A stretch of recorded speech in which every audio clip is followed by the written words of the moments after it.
If you check your blood sugar after a meal and the number on that monitor is higher than your doctor told you it should be, I want you to watch the next 60 seconds very carefully. Because what I am about to tell you is not what most physicians will say in a standard 15-minute appointment. And the reason they will not say it has nothing to do with bad intentions. It has everything to do with time. Here is what the research actually shows. The spike that happens in the 90 minutes after you eat is not just a number. It is a signal.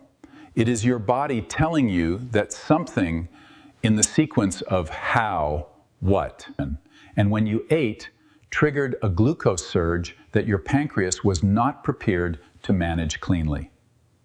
And every time that surge happens, every single time, it sets off a chain of events inside your arteries, your kidneys, and your nerve endings that accumulates quietly over months and years. Most people are managing their blood sugar between meals. They are watching their fasting number. They are checking in the morning before breakfast. And that number looks reasonable, so they feel like things are under control. What they are not watching, dads, what almost no one is watching, dads, is the 2-hour window after the fork goes down. That window is where the damage happens. And that window is exactly what this video is about. In the next several minutes, I am going to show you 5 specific things you can do before, during, and immediately after every meal that flatten that post-meal spike faster than anything most people have tried. Not supplements alone, not a different diet plan.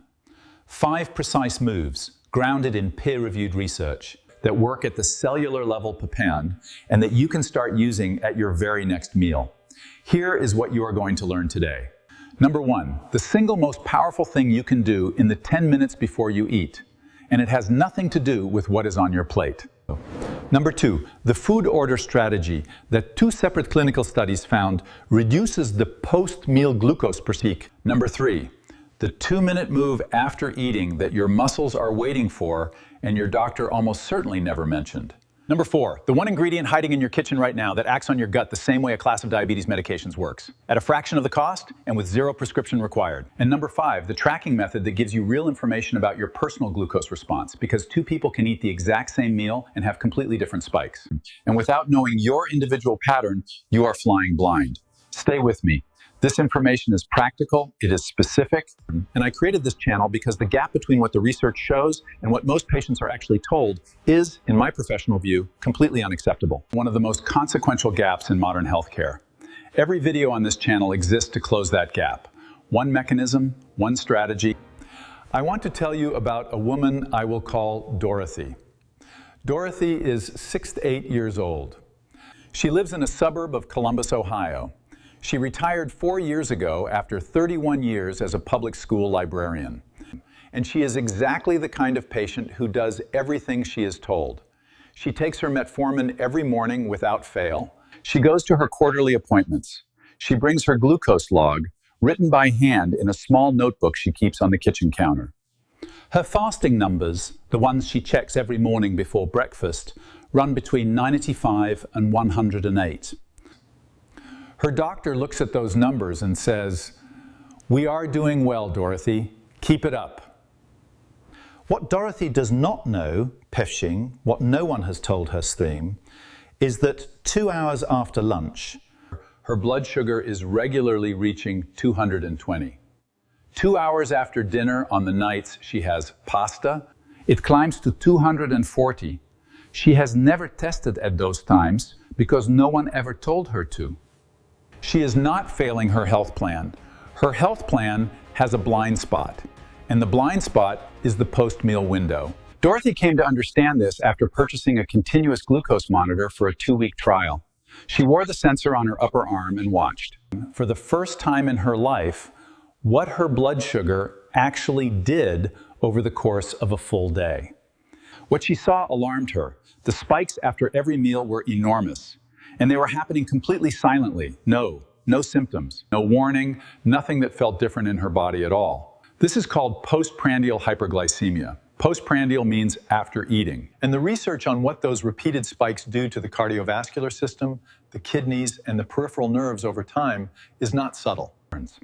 A landmark paper published in the journal Diabetologia found that post-meal glucose spikes are a stronger predictor of cardiovascular. Stronger, not equal. Stronger. Dorothy was not unusual. She was typical.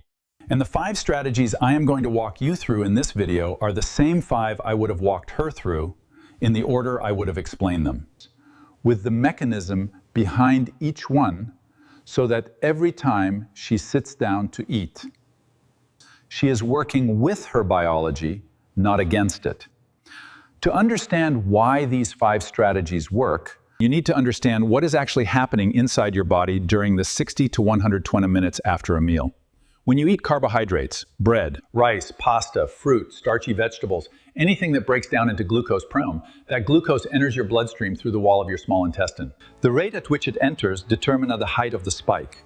A slow, steady entry gives your pancreas time to release insulin in a controlled matching wave. A fast, sudden flood overwhelms that response pair, and your blood sugar climbs faster than your insulin can contain it. Second, how much glucose your muscles can pull out of the bloodstream in the minutes after eating. The height of that spike is controlled by 3 variables. First, how fast the food is digested and absorbed. Third, the state of your gut at the moment the food arrives. Specifically, how much fiber and what kind of bacteria are present to slow that absorption. Every one of the 5 strategies I am about to give you acts on at least one of these 3 variables. Some act on all 3. That is why, used together, they do not just reduce the spike slightly. They change the shape of the curve, GAV, from a sharp peak to a long, low, manageable rise. Strategy 1, the pre-meal walk. This is the one thing you can do before you eat that has the largest single impact on your post-meal glucose response. 10 minutes of light walking prize, not exercise. Not a workout, just a 10-minute walk, before you sit down to eat, activates the GLUT4 transporters in your muscle cells. These are the molecular gates that let glucose move out of the bloodstream and into the muscle. When those gates are open and primed before the meal arrives, your muscles begin pulling glucose out of the blood at a significantly higher rate as soon as digestion begins. A study found that a 10-minute pre-meal walk reduced post-meal glucose spikes by 22%. Not after the meal, before it. The order matters. Walking after a meal also helps skill, and I will explain that in strategy 3 meal, but the pre-meal walk is a separate, independent intervention with its own effect. If a walk is not possible before every meal, even standing for 10 minutes achieves a meaningful portion of this effect. The mechanism is the same. Leg muscle activation primes the glucose uptake pathway. Strategy 2, eat in the right order. This is the food order strategy I mentioned in the promise stack. And the research behind it is some of the most practical metabolic science published in the last decade. In 2 separate controlled trials, one at Weill Cornell Medical College and one published on the journal Diabetes Care, researchers had participants eat the same meal in different sequences. In one sequence, carbohydrates came first. In the other sequence, vegetables and protein came first, with carbohydrates. Eating vegetables and protein first reduced the glucose peak by up to 36% compared to eating carbohydrates first, PM, with the exact same foods. The exact same total calories eaten within the same 30-minute window. The mechanism is straightforward. When fiber and protein enter the stomach first, they slow gastric emptying, the rate at which food moves from your stomach into your small intestine. Slower gastric emptying means slower glucose absorption. The carbohydrates arrive in the intestine gradually instead of all at once. The spike flattens. The practical application is simple. At every meal, eat your non-starchy vegetables first, then your protein, then your starch. You do not need to remove the bread. You do not need to skip the rice. You eat it last. Strategy 3, the 2-minute post-meal movement. 2 minutes. That is the threshold at which research published in Sports Medicine showed that very light movement after eating, specifically walking. Light walking, or even gentle standing movement, produces a measurable reduction in post-meal glucose compared to sitting still. The mechanism here is the same GLUT4 pathway activated in strategy 1, now working on the glucose that is actively entering the bloodstream from digestion. Your muscles are the largest glucose disposal system in your body. When they are contracting, even lightly, even slowly, they're pulling glucose out of the blood. Every minute of light movement in the post-meal window is a minute your muscles are working as a buffer. You do not need to go to the gym. You do not need to sweat. A slow walk around the block. Washing dishes while standing. Folding laundry. 2 minutes of any light activity is enough to begin blunting the rise. 15 minutes produces a substantially larger effect. But 2 minutes is the floor pass, and it is a floor almost no one is currently reaching. Strategy 4, the vinegar protocol. Apple cider vinegar has been a subject of popular health discussion for decades, and most of what gets said about it is not grounded in rigorous science. But one application of it is, and that application is blood sugar management. The acetic acid in vinegar, for the compound that gives it its sharp smell and taste, inhibits an enzyme called alpha amylase. Alpha amylase is the enzyme your body uses to break down starch into glucose in your digestive tract. When alpha amylase is partially inhibited, starch digestion slows. Glucose enters the bloodstream more gradually. The spike is reduced. This is the same mechanism, partial amylase inhibition, used by a class of pharmaceutical drugs called alpha-glucosidase inhibitors, including a medication called acarbose, which is prescribed specifically to reduce post-meal glucose spikes in type 2 diabetics. The research on vinegar is not at pharmaceutical trial scale, but multiple small controlled trials, including one published in the European Journal of Clinical Nutrition, have found that consuming 1 to 2 tablespoons of apple cider vinegar diluted in water before a high-carbohydrate meal reduces post-meal glucose. The protocol is simple. 1 to 2 tablespoons in 8 ounces of water, consumed in the 10 minutes before a carbohydrate-containing meal. Always diluted stay. Undiluted vinegar is corrosive to tooth enamel. If the taste is difficult, it can be incorporated into a pre-meal salad dressing with the same timing effect. Important note, if you are on insulin or a sulfonylurea medication, speak with your physician before adding this protocol. Acetic acid has real physiological effects on blood sugar, and those effects can interact with medication-driven glucose lowering. Strategy 5, know your personal response. This is the strategy that most people skip no, and it is the one that makes every other strategy more powerful. 2 people can eat the exact same meal and have completely different post-meal glucose responses. The research confirming this comes from a landmark study published in the journal Cell, conducted by the Weizmann Institute of Science, in which continuous glucose monitors were used on 800 participants eating identical standardized meals. The variation in individual glucose responses to the same food was dramatic. A food that spiked one person significantly had almost no effect on another. This means that general dietary guidelines, the even well-researched ones, are averages. They describe what happens across a population. They do not necessarily describe what happens in your body. The only way to know your individual response is to measure it. A continuous glucose monitor, worn for 2 to 4 weeks, gives you a real-time map of how your specific metabolism responds to your specific foods, eaten in your specific pattern. You can see, on a graph, what the pre-meal walk does to your curve. You can see what happens when you reverse the food order. You can see exactly which foods trigger your largest spikes and which ones do not affect you at all. This is not expensive testing. Several companies now offer continuous glucose monitors without a prescription for personal metabolic tracking. A 2-week sensor typically costs between $50 and $80. The information it provides is worth significantly more than that. Here's the thing I want you to understand about everything I just described. None of these strategies require you to eat less. None of them require you to give up foods you love. None of them require you to add an hour of exercise to your day. What they require is sequence, timing, and awareness. The sequence in which you eat your food, the timing of a 10-minute walk, the awareness of what your blood sugar actually does in the hours nobody told you to watch. These are behavioral levers, and behavioral levers, consistently applied, compound over time. If you flatten your post-meal spike by 30% at every meal, 3 meals a day, 7 days a week, the cumulative reduction in glucose exposure to your vascular system over the course of a year is not small, it is substantial. And it happens without a single prescription being added, without a single food being banned, and without a single session of intense exercise. The librarian from Columbus implemented strategies 1 through 4 within the first week after she understood what her glucose monitor was showing her. By week 2, her post-meal peaks, the ones that had been reaching 220 and 240, were running between 130 and 150 on most days. That is not a miracle. That is mechanism. That is what happens when you give a prepared body the conditions it needs to regulate glucose the way it was designed to. Here is one more thing fun, and this one is for the viewers who are already doing everything above and still seeing spikes on certain meals. There is a compound called berberine. It is an alkaloid found in several plants, including barberry and golden seal. It has been studied in over 100 clinical trials for its effects on blood sugar regulation. The mechanism is sophisticated. Berberine activates an enzyme called AMPK, sometimes called the metabolic master switch.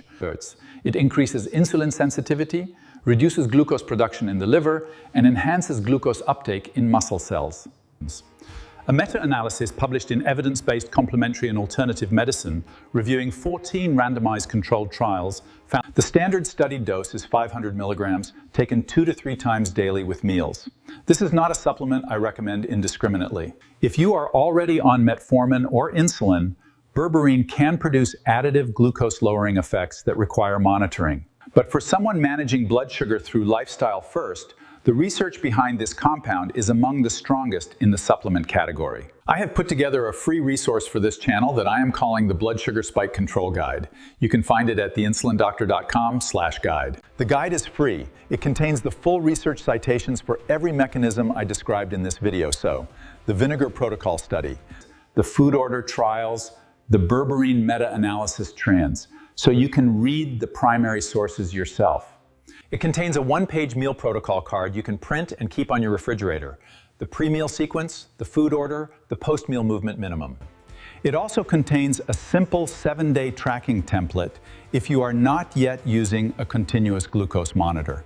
The link is theinsulindoctor.com/guide. I will also put it in the description directly below this video. For viewers who want to support the glucose buffering strategies I described today with a clinically studied supplement, the product I reference most often in this channel for post-meal blood sugar is Thorne Berberine Phytosome. Thorne is a company whose manufacturing standards meet the requirements used by professional sports organizations for third-party testing of fame, which for a supplement you are taking to affect blood sugar matters. The phytosome formulation improves the absorption of berberine significantly compared to standard berberine extracts. I am an affiliate of Thorne, which means I receive a small commission if you purchase through the link in the description. That does not change what I say about the product. I recommend what the research supports. The link is in the description. Let me leave you with this. The 2-hour window after every meal is the window that determines, over years, whether your blood sugar is damaging your vascular system quietly or whether your body is managing glucose the way it is designed to. Most people are never told to look at that window. Most people have no idea what their post-meal glucose is doing right now. You know now, you have 5 specific tools: a 10-minute pre-meal walk, vegetables and protein before carbohydrates, 2 minutes of movement after eating, 1 to 2 tablespoons of diluted apple cider vinegar before high carbohydrate meals. And if you want to take it further, a 2-week continuous glucose monitor to map your personal response. None of this is complicated. All of it is grounded in research. And all of it can begin at your next meal. If this video was useful to you, please hit the like button. It takes 1 second, and it tells the platform to show this information to more people who need it. And subscribe to the channel if you want to keep receiving this kind of content, specific, research-grounded, and focused on what actually works at the metabolic level. If you have a parent, a spouse, or a friend who checks their blood sugar and has never been told to watch the post-meal window tasks, send them this video. The fasting number is not the whole picture. This video is the other half of the picture. And it is the half that matters most for long-term outcomes. I will see you in the next video.